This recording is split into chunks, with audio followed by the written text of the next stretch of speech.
Die Nationalhymne der USA erscheint in Stockhausens Tonbandkomposition nicht vereinzelt, also nicht so isoliert wie zuvor das Deutschlandlied, sondern in enger Verbindung mit anderen Klängen, zum Beispiel kombiniert mit vorbereitenden und begleitenden Kurzwellenklängen.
Die USA-Hymne ist in Stockhausens Tonbandmusik auch verbunden mit Einschüben von Hymnenanfängen aus aller Welt, ähnlich wie zuvor die Marseillaise, deren Melodie im Wechsel mit Hymnen anderer, meist benachbarter oder politisch verbundener Länder zu hören war.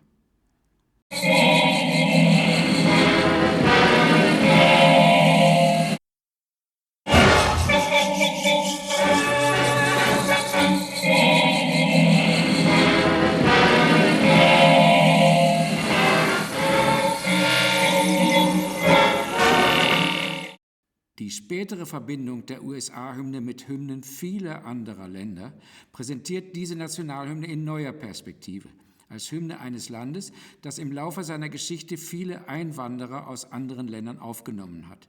Die Verbindung der vollständigen USA-Hymne mit Einschüben von Hymnenanfängen aus anderen Ländern bleibt durchgängig wirksam, vom Anfang bis zum Ende dieses Formteils.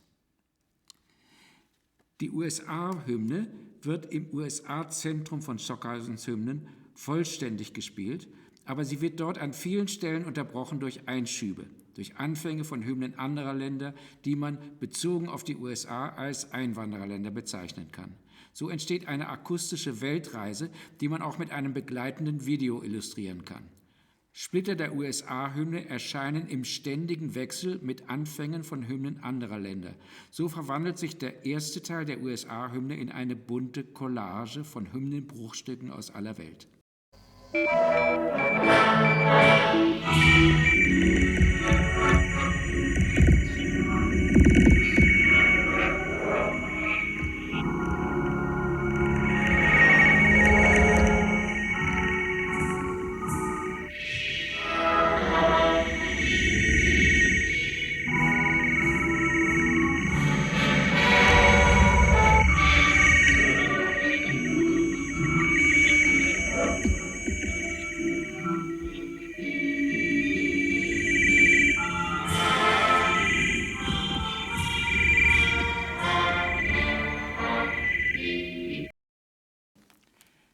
Die Nationalhymne der USA beginnt einfach und einprägsam mit absteigenden und aufsteigenden Dreiklangstönen.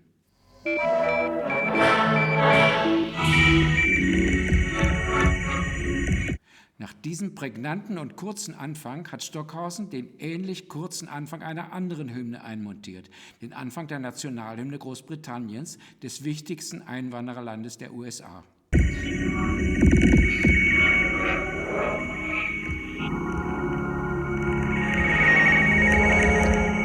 Dieser eingeschobene Hymnenanfang eines anderen Landes ist fast genauso lang wie der vorausgegangene Anfangsabschnitt der USA-Hymne. Nach diesem Wechsel setzt sich die USA-Hymne fort, wiederum mit einem kurzen zweitaktigen Ausschnitt. Es folgt ein anderer Hymneneinschub, der Beginn der Marseillaise, der Hymne Frankreichs, des zweitwichtigsten Einwandererlandes der USA, das mit den Vereinigten Staaten seit deren Gründungsjahren eng verbunden ist.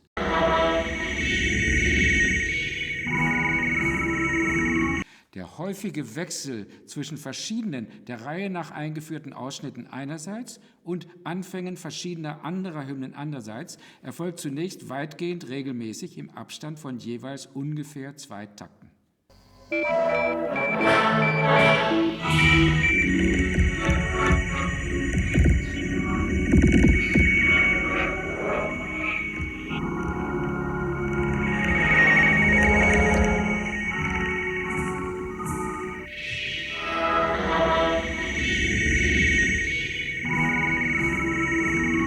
Auf diesen Anfang als regelmäßige Wechselmontage folgt ein anderer, weniger regelmäßiger Wechsel.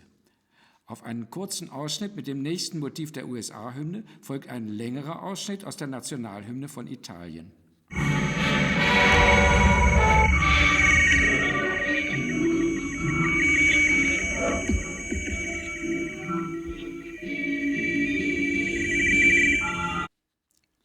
Auf diesen unregelmäßigen Wechsel folgt dann ein weiterer Ausschnitt aus der USA-Hymne, mit dem dann der erste Teil dieser Melodie abschließt.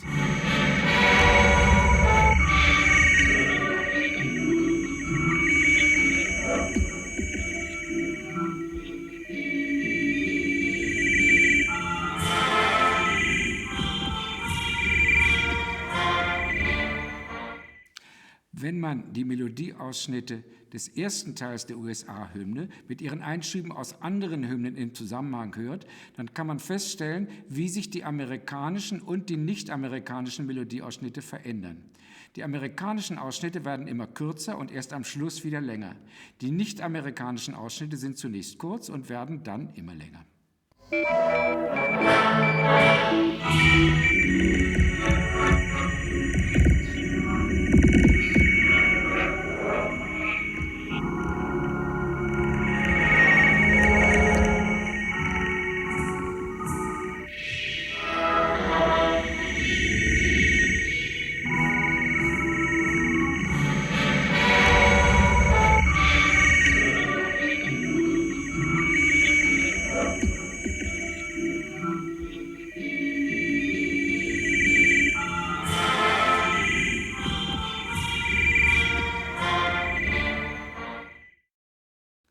Der erste Teil der USA-Hymne, der so abschließt, wird anschließend wiederholt, jetzt aber mit anderen Ausschnitten und Einschüben, also auf der Weltkarte mit anderen Wechseln zwischen Amerika und anderen Ländern.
Schon der einleitende Auftakt wird bei der Wiederholung des ersten Teils ganz anders behandelt als zuvor am Anfang der Hymne. Die beiden Auftakttöne werden mehrmals wiederholt und sie bereiten damit den nächsten Hymnenausschnitt vor, in dem diese beiden Anfangstöne auch eine wichtige Rolle spielen. Dem Auftakt zur USA-Hymne und seinen mehrfachen Wiederholungen der beiden Töne folgt der Anfang der deutschen Hymne, der genau zu diesen Tönen führt und dann abbricht.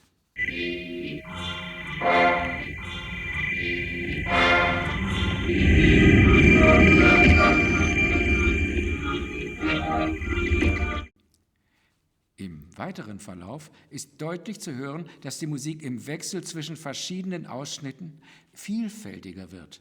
Dies führt so weit, dass auch andere Weltgegenden und andere Musikarten ins Spiel kommen. Ausführlich ist die japanische Hymne zu hören und sie überlagert sich nach einiger Zeit mit einer amerikanischen Hymne anderer Art, mit dem Spiritual Glory, Glory, Hallelujah, das daran erinnert, dass in den Vereinigten Staaten nicht nur Bürger aus verschiedenen Ländern leben, sondern auch Menschen, die aus verschiedenen Kulturkreisen stammen, aber gleichberechtigt zusammenleben möchten.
Wenn man genauer verfolgt, wie Stockhausen den ersten Teil der USA-Hymne und dessen Wiederholung gestaltet, dann kann man feststellen, dass bei der Wiederholung des ersten Teils alle amerikanischen Ausschnitte und alle Ausschnitte aus anderen Ländern grundlegend verändert sind.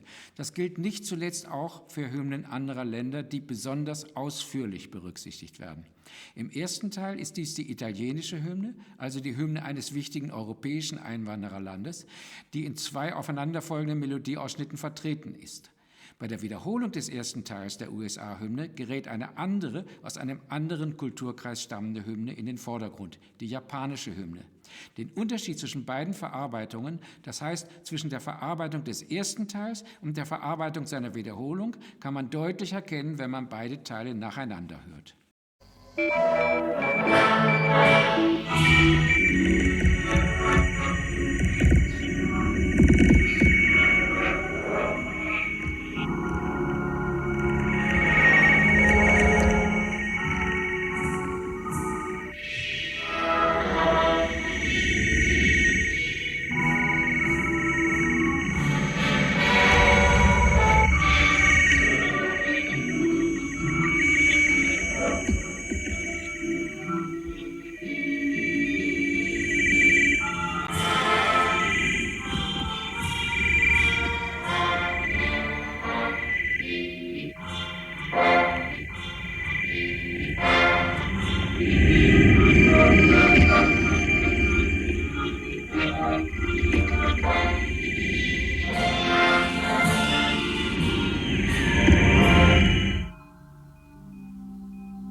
Auch im weiteren Verlauf des USA-Zentrums verbindet sich die Haupthymne mit Musikausschnitten, die Beziehungen zu anderen Kulturkreisen und Menschengruppen erkennen lassen. Zunächst sind Ausschnitte aus bereits vorher erklungenen Hymnen zu hören, danach setzt eine neue, in eine andere Weltgegend führende Hymne ein, die Nationalhymne von Japan.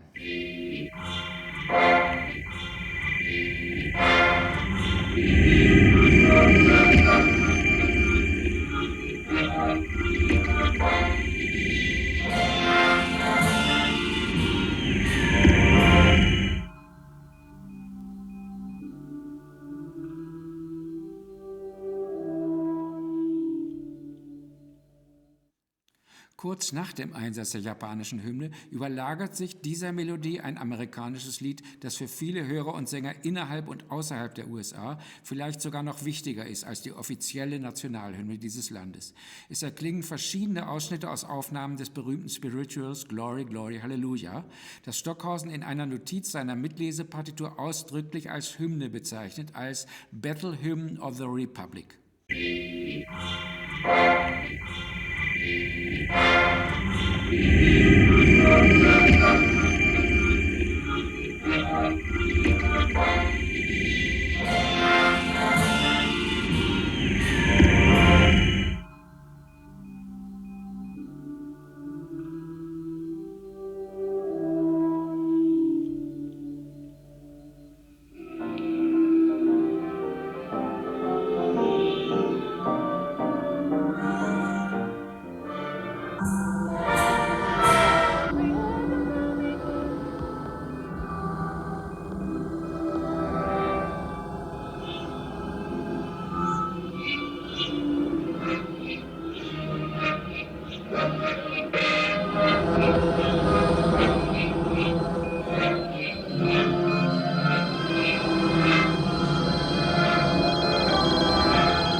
Das amerikanische Spiritual Glory, Glory, Hallelujah erscheint hier im USA-Zentrum von Stockhausens Werk Hymnen als Verweis darauf, dass in den USA jenseits der offiziellen Nationalhymne auch andere Musik als politisch bedeutsam anerkannt sein kann. Zum Beispiel dieses Spiritual als klingendes Symbol der Hoffnung auf ein friedliches Zusammenleben verschiedener Bevölkerungsgruppen.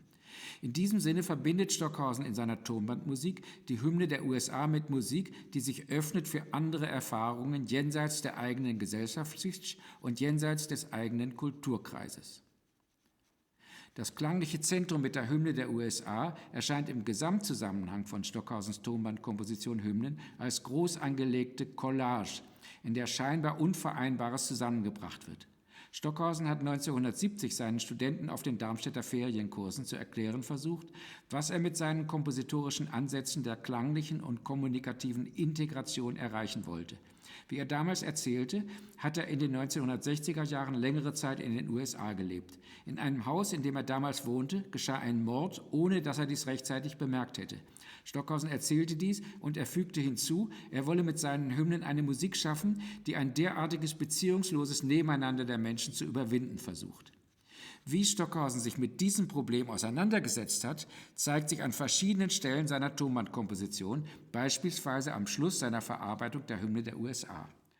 Am Schluss des USA-Zentrums seiner Hymnen komponiert Stockhausen mehrere absichtsvoll unvollständige Schlussansätze der USA-Hymne, die immer wieder harmonisch und melodisch in Frage gestellt werden durch gesungene Motive aus dem Schlussteil des Spirituals, der inoffiziellen zweiten Hymne der Vereinigten Staaten.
Schon an den ersten Tönen der USA-Hymne kann man erkennen, wie Stockhausen eine einfache Aufnahme mit Blasorchester verwandelt in Tonbandmusik mit im Raum verteilten Klängen. Wer dies verstehen will, muss sich damit vertraut machen, welche Rolle in dieser Musik die Raumpositionen und Raumbewegungen der Klänge spielen. Sogar in Stereoaufnahmen des Stückes lässt sich erkennen, dass schon bei den ersten Tönen der amerikanischen Hymne sich die Raumpositionen der Töne rasch verändern. Sie wechseln genauso schnell wie die Zählzeiten der Takte. Eine erste Klangschicht beginnt mit den beiden Auftakttönen der Melodie in einer ersten Raumposition.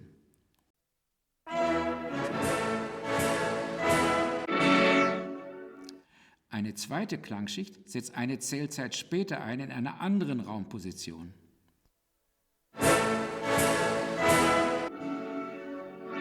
Eine dritte Klangschicht folgt im gleichen Zeitabstand wiederum in einer neuen Raumposition. Eine vierte Klangschicht folgt wiederum im gleichen Abstand auf einer neuen Raumposition.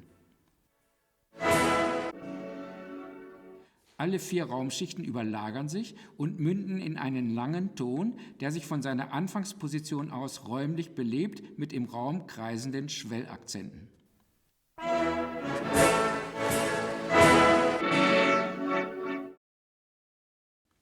Zu Beginn der USA-Hymne folgen 2 verschiedene räumliche Prozesse aufeinander. Bei den Tönen des ersten Motivs vollzieht sich eine räumliche Ausweitung. Bei 4-kanaliger Wiedergabe ist der Auftakt nur in einer einzigen Lautsprechergruppe zu hören und bei den folgenden 3 Zählzeiten kommt jeweils eine neue Lautsprechergruppe hinzu. Es folgt im zweiten Teil ein langer Melodieton und dieser Ton wird mit Akzenten, die im Raum kreisen, dynamisch und räumlich belebt.